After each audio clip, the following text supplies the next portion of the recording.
এই তিন ব্যক্তিদের কবরে কোনো প্রকার প্রশ্ন করা হবে না। তাদের মৃত্যুর পর ফেরেশতাগণ ওই পবিত্র আত্মাকে নিয়ে সোজা আল্লাহর দরবারে হাজির হবেন এবং কোনো প্রকার বিচার ছাড়াই তারা জান্নাতে প্রবেশ করবেন। কারা সেই তিন শ্রেণীর মানুষ এবং তাদের কি এমন আমল আছে যার জন্য তারা আল্লাহর পক্ষ থেকে এই পুরস্কার লাভ করবে? তারা দুনিয়াতে কি এমন পুণ্যের কাজ করেছে যার জন্য তাদের দুনিয়াতে থাকতেই এত বড় সুখবর দেওয়া হয়েছে? এমনকি ভিডিওর শেষে এমন একটি আমলের কথা আমাদের প্রিয় নবী সাল্লাল্লাহু আলাইহি ওয়াসাল্লাম বলে গিয়েছেন, যেটি করলে আপনিও মৃত্যুর সাথে সাথে জান্নাত লাভ করতে পারবেন। তাই ভিডিওটি না টেনে সম্পূর্ণ দেখবেন। ফেসবুকে তো অনেক সময় নষ্ট করেন, কিন্তু দুনিয়া ও আখিরাতের কল্যাণের জন্য এই ভিডিওটি আপনার অনেক উপকারে আসবে। প্রিয় দর্শক, এই তিন শ্রেণীর ব্যক্তিরা জান্নাতি, এটা সরাসরি হাদিস শরীফেই লেখা আছে। যাদের মৃত্যু হতে দেরি থাকলেও জান্নাত পেতে দেরি হবে না। কারা সেই তিন ধরনের ব্যক্তি বিস্তারিত জানাবো এই ভিডিওর মাধ্যমে। প্রিয় মুসলিম ভাই ও বোনেরা, আলোচনা শুরু করার আগে আমি আপনাদের কাছে একটি প্রশ্ন করতে চাই, তা হলো জান্নাত অর্জনের জন্য রাসূলুল্লাহ সাল্লাল্লাহু আলাইহি ওয়াসাল্লাম যে সকল আমল দেখিয়েছেন সেগুলো আপনি কায়েম করছেন তো?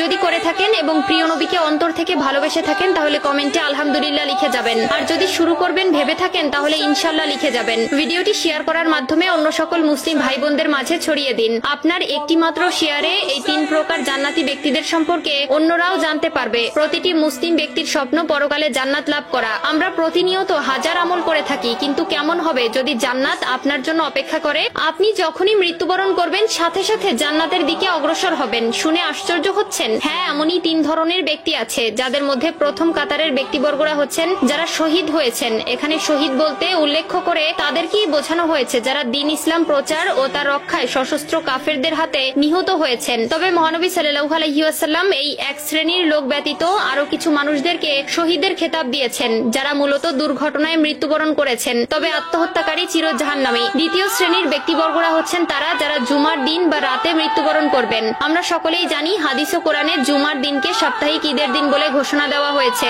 এবং এই দিনেই আসরের নামাজের পর আল্লাহ তাআলা তার বান্দাদের অতি নিকটে চলে আসেন এবং এই দিনের মৃত্যুবরণ করলেও সেটা তার জন্য পুরস্কার স্বরূপ বয়ে নিয়ে আসে। হযরত আব্দুল্লাহ ইবনে আমর রাদিয়াল্লাহু তাআলা আনহু বর্ণনা করেন, রাসূলুল্লাহ সাল্লাল্লাহু আলাইহি ওয়াসাল্লাম বলেছেন, জুমার দিনে অথবা জুমার রাতে কোনো মুসলিম ব্যক্তি যদি মৃত্যুবরণ করে তাহলে তার কবরের ফিতনা থেকে আল্লাহ তাআলা তাকে রক্ষা করেন। তৃতীয় শ্রেণীর ব্যক্তিবর্গরা হচ্ছে ছোট বাচ্চারা। অপ্রাপ্ত বয়সে কোনো শিশু মারা গেলে তাকে প্রশ্নের সম্মুখীন হতে হবে না, যারা তাদের মৃত্যুর সময় পর্যন্ত দুনিয়ার মায়া সম্পর্কে তেমন ভাবে বুঝে ওঠেনি এবং সদ্য জন্ম নেওয়া ছোট দুধের শিশু। উল্লেখিত দুধের শিশুর ওসিলায় ওই শিশুর মাও আল্লাহ তাআলার মেহেরবানি লাভ করবে। সর্বশেষ সবথেকে গুরুত্বপূর্ণ যে আমলটির কথা প্রিয় নবী সাল্লাল্লাহু আলাইহি ওয়াসাল্লাম বলে গেছেন সেটি হলো যারা প্রতি রাতে সূরা মুলক তেলাওয়াত করবে। যে ব্যক্তি আমলটি করতে পারবে সে বিনা হিসাবে জান্নাত লাভ করবে। আল্লাহ তাআলা তার সেই সকল বান্দাকে তার নূরের চোখে দেখেন যারা কিনা প্রতি রাত্রে ঘুমাতে যাওয়ার আগে আল্লাহর কোরআন থেকে সূরা মুলক একবার হলেও তেলাওয়াত করে।